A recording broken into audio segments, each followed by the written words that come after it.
বসবো একটু সরাও তো এটা একটু এখানটায় থুতু কপ ছিল দেখে আমি হ্যাঁ চলে এলাম দেখি দাদার সাথে আলাপ জমাই এত সুন্দর বাঁশির টান যেমন শ্যামের বাঁশি শুনে রাধিকা ছুটে আসতো আমার দশাটা সেরকমই হয়েছে মানে এর আগে সমীর দা আমাদের যিনি ক্যামেরা পার্সন এবং ডিরেক্টর বলতেন যে আচ্ছা বাঁশিওয়ালাকে নিয়ে জানো তো একদিন একটা এপিসোড করব তো আমি ভাবি বাঁশিওয়ালাটা কোথায় সিরিয়াসলি আমার সেভাবে নজরেই পড়েনি বাট আজকে ঘুরতে ঘুরতেই দেখলাম দাদা এখানে বাঁশি বাজাচ্ছেন আচ্ছা দাদা আপনার নাম অনিল কুমার মহন্ত অনিল কুমার মহন্ত আচ্ছা অনিল দা কতদিন ধরে এই বাঁশি বাজাচ্ছেন এবং এই রবীন্দ্র সদন চত্বরে বসে বহুত দিন আজকে তা প্রায়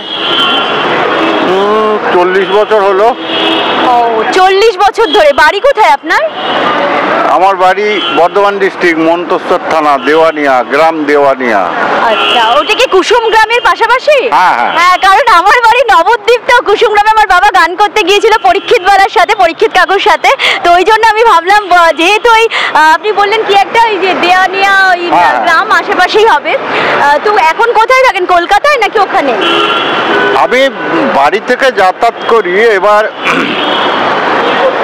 কলকাতায় এলে কলেজ স্ট্রিট মার্কেটে এখন থাকি দুদিন 3 দিন 4 দিন যা থাকি ওখানেই রাতের বেলায় থাকি আবার 2-4 দিন থেকে আবার বাড়ি চলে যাই আচ্ছা মানে পরিবার কোথায় থাকে আপনার সব গ্রামে থাকে পরিবার এবার আপনার বিয়ে মানে বউ ছেলে মেয়ে সবাই নিয়ে সংসার হ্যাঁ সবাই আচ্ছা আর এই যে বাঁশি বাজানোর নেশাটা হঠাৎ হলো কেন মানে যে বাঁশি বাজাবেন অন্য অনেক কিছুই তো করতে পারতেন আমার এটা নেশা আমি বাঁশি বাজাবো এই আমার শখ ছিল ওই জন্য বাঁশি বাজাবো কারোর কাছে শিখেছেন বাঁশি বাজানো হ্যাঁ শিখেছি এই সব কলকাতায় যারা মাস্টারমশাই ছিল সব তাদের কাছে শিখেছি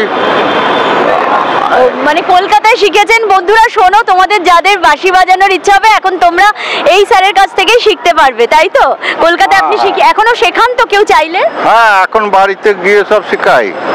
এখন আর এখানে আর শেখাবার জায়গা নেই। যারা এই বাঁশি সম্বন্ধে জানতে বুঝতে চায়, আমি বাড়িতে গিয়ে আমাদের যে বাঁশির যে পূর্ণপিতা পান্নালাল ঘোষ এবং ওনার যে টেকনিক, ওনার যে বোলোয়িং, স্ট্রোক, হু, ফিঙ্গারিং এবং ফিঙ্গারিং প্রাণায়াম এবং নোটেশন, যে বাঁশি কোন কোন অলঙ্কারে এরকম হাওয়ার মতন হাতে খেলে, এই ফিঙ্গারিং প্রাণায়ামগুলোও বোঝাই, আবার শেখাই, রাগও শেখাই, গানও শেখাই। ও বাবা, সত্যিই তাই। আমি না ভাবি যে কি করে হয়, যেটা দাদা বললেন হাতের ফিঙ্গারিং প্রাণায়াম, মানে বাতাস এবং হাতের কারুকার্যের মধ্যে কি বাঁশিটা হয়? মানে মুখ দিয়ে তো বায়ুও বের করো না? হ্যাঁ হ্যাঁ হ্যাঁ। ও, তার মধ্যে আবার সুর। বাবা, অসাধারণ একটা কঠিন জিনিস। সিরিয়াসলি আমার কাছে তো কঠিনই মনে হয় যে কি করে করেন। মানে আবার একটু শুনিয়ে দাও তো বাজিয়ে। কি আমার খুব কঠিন মনে হচ্ছে ব্যাপারটা, কি সত্যি? না, এটা তো শিখতে হবে, এটা জানতে বুঝতে হবে। এই যে সরগমগুলো এই যে যাচ্ছে, হ্যাঁ, দেখো দেখো বন্ধুরা,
আমার নম্বরটা নিয়ে নাও। 9, হ্যাঁ বলুন বলুন নাম্বার। 96-747 85086। আচ্ছা বন্ধুরা, তোমরা নাম্বার তো শুনলেই, বললেন অনিলদা। হ্যাঁ অনিলদা বলে দিন আরেকবার। 96-747 85086। এই নম্বরে ফোন করলে আমাকে পাবে। আচ্ছা হ্যাঁ, সত্যি যখন বাঁশিতে উনি সরগম বাজাচ্ছিলেন, আমি যেহেতু হারমোনিয়াম বাজাতে পারি সারেগামা পাধানিসা, দেখলাম কি সুন্দর বাঁশিতেও সেই রকম সুর দিয়ে ওই হাতের যেটা বললেন ফিঙ্গারিং প্রাণায়াম সুন্দর করে বাজালেন। যারা তোমরা বাঁশি বাজানো শিখতে চাও তারা প্লিজ অনিলদার সাথে যোগাযোগ করো, বা যাদের বাঁশির প্রতি ইন্টারেস্ট রয়েছে তারা দাদার সাথে যোগাযোগ করো, তার বাঁশির সম্বন্ধে সব কিছুই জানতে পারবেন। আর আরেকটা ব্যাপার হচ্ছে, এই বাঁশিগুলো কি তুমি বিক্রি করো নাকি? হ্যাঁ, এগুলো সব বিক্রি। এক একটার এক এক দাম? নিজে বাঁশিগুলো তৈরি করি, তখন আমাদের এই টেকনিকটা এক টেকনিক। সবাই যে তখনকার যেসব মাস্টারমশাইরা ছিল সবাই ওই পান্নালাল ঘোষের ঘরানার টেকনিকটাই বাজাতো এবং প্র্যাকটিস করতো। আমিও সব শিখেছিলাম ওনাদের কাছে। তারপরে আমার বিভিন্ন কাজের ঝামেলায় আমি আর ওই বৈঠকিটা নিতে পারিনি। হ্যাঁ, বৈঠকিটা মানে একটা আরো বিশাল সময় তো দিতে হয়। তা এখন এই বাজিয়ে বেড়াই, শিখিয়ে বেড়াই, এই করি।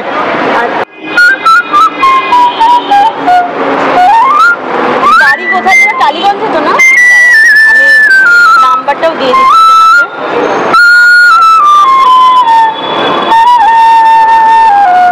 এটাতে শর্ট ফিল্ম বানাই, বুঝেছো?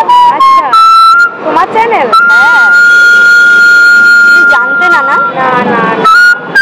গর্বিতা সাহা, হ্যাঁ, শর্ট ফিল্ম। আর 8টা জনের গর্বিতাও এনে দিচ্ছি, দাঁড়াও। এর জন্য নাম্বারটা নিয়ে রাখবো, যদি কখনো দরকার পড়ে অভিনয় করবো আমার সাথে।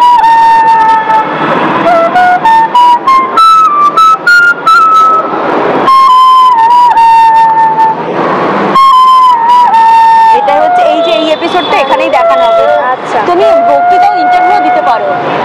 8টা জন বলবে কিছু? হ্যাঁ, নাম্বারটা কি নেবে? হ্যাঁ, নাম্বারটা নিয়ে রাখো।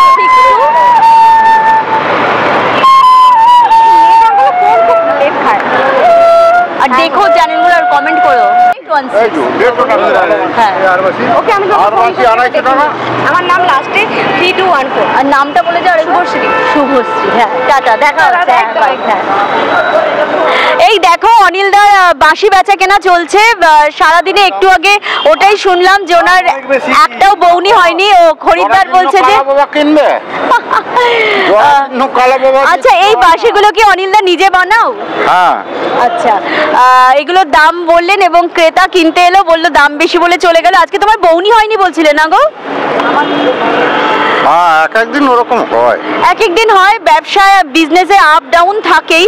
তো উনি ওই জন্য মুড অফ ছিল, কথা বলবেন না বলেছিলেন। বাট তবু ওই যে শিল্পী মনের মানুষদের মন খুব সফট হয়, তো ওই কারণেই উনি আমরা বলাতে আবার আমাদের সাথে গান শোনালেন আমাদের, এবং আমাদের সাথে কথা বলছেন, ইন্টারভিউ দিচ্ছেন। কে জানে, কে হয়তো আমাদেরই 8টা জনের কোনো বন্ধু এসে অনিলদার কাছে শিখবে এবং বাঁশি কিনবে। অনিলদা, এই যে বড় বাঁশির এগুলো করো কি করে? বাঁশের কঞ্চি দিয়ে না কি দিয়ে বানাও? এইসব বিভিন্ন রকমের বাঁশ আছে, বিভিন্ন রকমের বাঁশ আছে। আসাম, ত্রিপুরা, এইসব নানান জায়গায় এইসব বাঁশ হয়, আমাদের এখানে হয় না। এইসব বাঁশের অনেক বিশেষত্ব আছে, সেই সব বাঁশ দিয়ে বাঁশিগুলো তৈরি হয়। আর এমনি কম দামের বাঁশি, সেইগুলো এমনি বাঁশ দিয়ে তৈরি হয়। এই বাঁশি ওই হয় না। এই বাঁশি স্কেল করা বাঁশি, এগুলো বিভিন্ন রকমের ভালো ভালো বাঁশ আছে, সেই সব বাঁশ দিয়ে তৈরি হয়। আচ্ছা, তার মানে এগুলোই নর্মাল আমাদের পশ্চিমবঙ্গের বাঁশগুলো নয়? বাঁশ গাছগুলো যেগুলো বাঁশঝাড় দেখি, না না, ও এগুলো সব বাইরে থেকে আসে? দেখো শোনো বন্ধুরা, আমরা তো সব সত্যি আমি জানতাম না, এই বাঁশগুলো সব বাইরে থেকে আসে। ত্রিপুরা, আসাম, ওদিককার না গো, ওদিককার বাঁশ আসে এবং সেটা বাঁশি তৈরি করারই বাঁশ হয়তো। ওই কারণে উনি সেইগুলোকে সিস্টেম করে নিজে হাতেই বানাও না, নিজে হাতেই বানান এবং সেগুলোই বিক্রি করার জন্য রয়েছেন। আবার বাঁশির সুরেও তো গান শোনাচ্ছেন, শুনতেই পাচ্ছ। আচ্ছা, এই সরকারি কোনো সাহায্য কি তুমি পেয়ে থাকো? না না, কিচ্ছু পাইনি। না, বলে যে শিল্পীরা সরকারি ভাতা পায়, সেটা? আমার তো এ ভাতাটা আছে না, আমি ও একটা ভাতা হবে, হয় শিল্পী ভাতা হবে, না হয়তো এমনি ভাতা হবে। বার্ধক্য যেটা নাকি? বার্ধক্য ভাতাটা পাই তো। আচ্ছা, বুঝেছি। ওই বার্ধক্য ভাতার জন্য আর শিল্পী ভাতার যেটা শিল্পীদেরও একটা পাওনা থাকে, সেটা তুমি পাচ্ছ না, তাই তো? সেটা পাই না। আচ্ছা, তাহলে এই যে তুমি কলেজ স্ট্রিটে থাকো, কলেজ স্ট্রিটে কি থাকবার জায়গা আছে নাকি ফুটপাতে যেমন গান শোনাচ্ছ সেরকম ফুটপাতে থেকে যাও? না না, রাস্তায় শুয়ে থাকি। ও, সেটাই বলছি, রাস্তায় শুয়ে থাকো। খাওয়া দাওয়া এই বাইরে যেমন দোকানপাট থেকে কিনে খাও? ও সব সারাদিন রাত হোটেলে এখানে সেখানে যেমন খাবার দাবার পাওয়া মানে যায়। এই সপ্তাহে ধরো 3 দিন তুমি কলেজ স্ট্রিটের ওখানে থাকো বলছো, বা কলকাতায় আসো গ্রাম থেকে, বর্ধমানের দেয়ানিয়া গ্রাম থেকে এসে এই বাঁশি বাজাও এবং বেচা কেনা করে আবার বাড়িতে গিয়ে 3-4 দিন থাকো নাকি? আবার বাড়িতে থাকি, আবার বাঁশি তৈরি করি, আবার আসি, আবার যাই, এই করি। হ্যাঁ, সেটাই। ওই যে ব্যবসা যেটা হয়ে থাকে, যাওয়া আসা চলতেই থাকবে। তুমি আরেকটা গান শুনে আমরা বাঁশিতে আমরা শেষ করছি আজকে।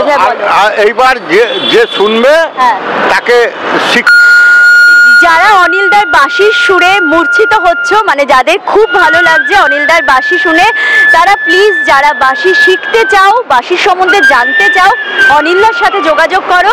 আমরা অনিলদার ফোন নম্বর ডেসক্রিপশানে দিয়ে দিচ্ছি, তারা প্লিজ ডেসক্রিপশান থেকে ফোন নাম্বার নিয়ে অনিলদার সাথে যোগাযোগ করো। এরকমও তো হতে পারে অনেকের কোনো বিয়ে বাড়ির আসর বা কোনো অনুষ্ঠানে অনিলদাকে প্রয়োজন পড়লো, যে অনিলদা সুন্দর বাঁশির সুরে